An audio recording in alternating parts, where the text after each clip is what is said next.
তো আমরা প্রথমে আগে রেফ্রিজারেন্টগুলো বের করবো, তারপরে কম্প্রেসারের ব্রেজিংগুলা খুলবো। আসসালামু আলাইকুম। আজকের ভিডিওর টপিক হইতেছে 3 টনের একটা প্যাকেজ ইউনিট।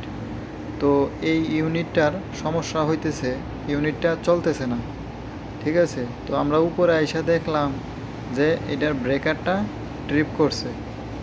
তো এটা কী কারণে ব্রেকারটা ট্রিপ করছে এটা আমরা কাভারগুলা খোলার পরে দেখাইতেছি, ওকে।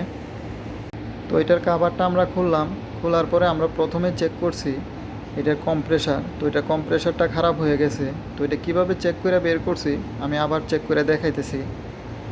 তো আমি এখানে ব্যবহার করবো ক্লিপ অন মিটার।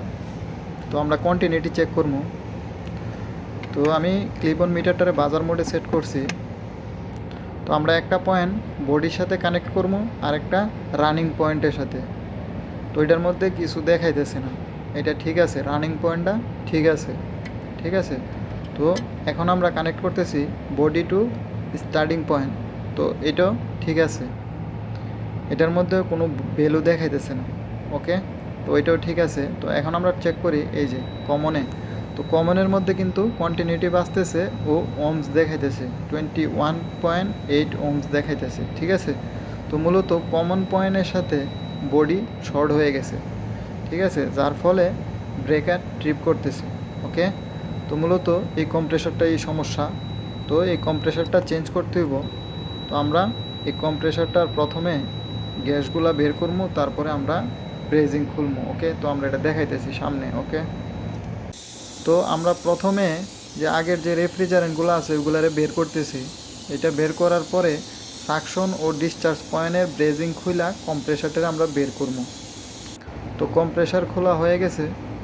তো এটা হইতেছে পুরাতন কম্প্রেসারটা, আর এইটা হইতেছে নতুন কম্প্রেসার। তো এখানে আমি আরেকটা কাজ করছি কি, দুইটা চার্জিং বাল্ব সেট করছি। একটা হইতেছে এই কন্ডেন্সার কয়েলরে ফ্লাশিং করার জন্য, এটা দিয়ে ইনপুট হইব কন্ডেন্সার কয়েলে, আর এটা দিয়ে আউটপুট হইয়া এই ডিসচার্জ পয়েন্ট দিয়ে বের হইব, ওকে। তো আরেকটা দিয়ে সেটা এই কুলিং কয়েলের ভিতরে ইন হইব, ঠিক আছে। ইন হওয়ার পরে এই মোটাটা দিয়ে সাকশন দিয়ে আউটপুট হইব, ওকে। তো আমরা ভালোভাবে ফ্লাশিং করবো। তো আমি এখানে একটু প্রেশার দিছিলাম, তো এই পরিমাণে অয়েল ও কালি বের হয়েছে, ঠিক আছে। তো এটা ভালোভাবে R11 দিয়ে আমরা ফ্লাশিং করবো, তারপরে দেখাবো, ঠিক আছে। আর এটা হইতেছে পুরাতন ফিল্টারটা। তো এই ফিল্টারটা আমরা চেঞ্জ করে দেবো, এখানে নতুন আরেকটা ফিল্টার লাগাই দেবো, ঠিক আছে। তো আমরা প্রথমে ফ্লাশিং করি, তারপরে দেখাইতেছি, ওকে। তো আমাদের ফ্লাশিং করা কমপ্লিট হয়ে গেছে। তো আমরা এখানে এই ফিল্টারটা কানেক্ট করবো। তো আমরা প্রথমে ফিল্টারটা ব্রেজিং করি, ফিল্টারটা ব্রেজিং করে সেটা তারপরে আবার দেখাইতেছি, ওকে। তো ফিল্টারটা ব্রেজিং করা কমপ্লিট হয়ে গেছে। তো আমরা ফিল্টারটা এইভাবেই কানেক্ট করছি, ওকে। তো ফ্লাশিং করার সময় কি পরিমাণ অয়েল ও কালি বের হয়েছে আমরা ওইটা একটু দেখায় নিই। তো এই হইতেছে ফ্লাশিং করার পরের অবস্থা, ঠিক আছে। তো কন্ডেন্সার কয়েল ও কুলিং কয়েল থেকে এই পরিমাণ কালি ও অয়েল বের হয়েছে, ওকে। তো অবশ্যই আমরা কম্প্রেসর চেঞ্জ করলে ফ্লাশিং করবো ভালোভাবে, ওকে। তো এইটা হইতেছে পুরাতন ফিল্টারটা। তো এই ফিল্টারটা আমরা চেঞ্জ করে ওইটা লাগাই দিছি, ঠিক আছে। তো অবশ্যই কম্প্রেসর চেঞ্জ করলে আমরা ফিল্টারও সাথে চেঞ্জ করে দিব, ওকে। তো এখন আমরা কম্প্রেসরটারে ব্রেজিং করে লাগাই, তারপরে দেখাইতেছি। তো আমরা কম্প্রেসরটারে ব্রেজিং করছি, ব্রেজিং করে প্রেশার দিছি। প্রেশার দেওয়ার পরে আমরা যে ব্রেজিংগুলার মধ্যে কোনো লিক টিক আছে কিনা ওইটা আমরা ফেরি দিয়া, মানে ফেনা জাতীয় ফেরি দিয়ে সেটা আমরা চেক করতেছি যে কোনো জায়গায় লিক টিক আছে কিনা, ঠিক আছে। তো লিক থাকলে অবশ্যই আবার ভালোভাবে ব্রেজিং করতে হইব। তো আমরা প্রথমেই ভালোভাবে ব্রেজিং করছি, তারপরে আবার চেক করে দেখলাম যে ভালোভাবে ব্রেজিং হয়েছে কিনা, ওকে। তো এখন আমরা ভ্যাকুম করতেছি। তো ভ্যাকুমও মোটামুটি কমপ্লিট হয়ে গেছে। তো আমি শর্টকাটেই দেখাইতেছি। তো এটা আমরা প্রায় 35 মিনিট ভ্যাকুম করছি, ঠিক আছে। তো এই যে -30-তে চলে আসছে।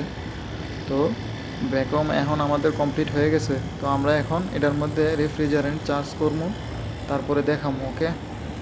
তো রেফ্রিজারেন্ট চার্জ করার পরে আমরা ইউনিটটা চালু করছি। তো এখন বর্তমানে রানিং আছে, 17 অ্যাম্পিয়ার লোড নিতেছে। তো আমরা একটু সাকশন প্রেশারটা একটু দেখি। তো সাকশন প্রেশার এখন বর্তমানে 55 আছে, তো এটা আমরা 65-এ সেট করে রাখবো। ওকে, তো আমরা ডিসচার্জ প্রেশারটা একটু দেখি। তো ডিসচার্জ প্রেশার এখন বর্তমানে আছে 280, ঠিক আছে। তো এটা আমরা 295, 300-এর মধ্যেই রাখবো, ঠিক আছে। তো এভাবে আমরা ইউনিটটা আরও কতক্ষণ চালু রাখবো, তারপরে আমরা আবার পরে একটু দেখাইতেছি। ওকে, তো আমাদের কাজ কমপ্লিট হয়ে গেছে। তো আমরা কাভার টাভার লাগাই দিছি, তো এখন সুন্দরভাবেই চলতেছে। তো আমরা এম্পিয়ারটা এখন বাইরের থেকে একটু দেখাই দিই। তো এটা হইতেছে বর্তমানে 17.5 এম্পিয়ার নিতেছে। তো 100% ওকে আছে। তো ঠিক আছে, আমাদের আজকের এই ভিডিওটা যদি ভালো লাগে তো অবশ্যই চ্যানেলটা সাবস্ক্রাইব ও ভিডিওতে একটা লাইক। আজকের মতো আল্লাহ হাফেজ।